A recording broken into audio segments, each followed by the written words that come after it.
Втор мандат за како што најави втора епоха за нов општествен договор за обединување. Христијан Мицкоски ја доби довербата за наредните 4 години и понуди обемна литература на 17-тиот партиски конгрес, која повеќе звучи како предизборна програма, но не ја искористи синокешната можност да понуди и нови кадри во највисоките партиски тела, оценува политичкиот аналитичар Алберт Муслију.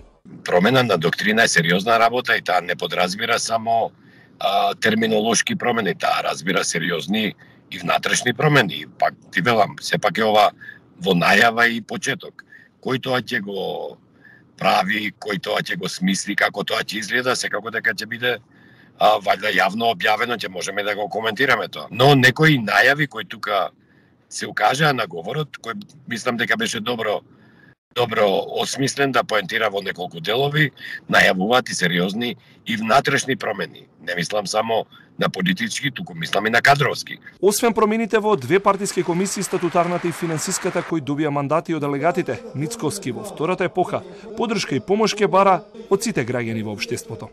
Втората епоха значи подавање рака на секој еден интелектуалец, отпочнување на диалог со мудрите глави на ова општество, чиј глас се заборави меѓу децениите на разграбување на државниот капитал и доминација на лукративните поединци и медиокритетите кои уживаат во конформизмот, граден на плеките на луѓето кои ја крепат нашата нација. Доктрината која Мицкоски вели е двоглед кон иднината е дело на Трајко Славевски, Рашела Мизрахи, Маријан Ѓурчев, Илија Димовски и други експерти од повеќе области. Нејзината содржина ја пофалија партиските функционери, но внимателно ќе се следи од граѓаните и експертската јавност. Политики кои обично се најавуваат при програмските определби за нови избори, нарешто во сферата на економијата, социјалата, здравството и така натаму, но мене ми беше интересен овој дел за новиот општествен договор, ќе видиме како тоа го замислило во ВМРО да помене.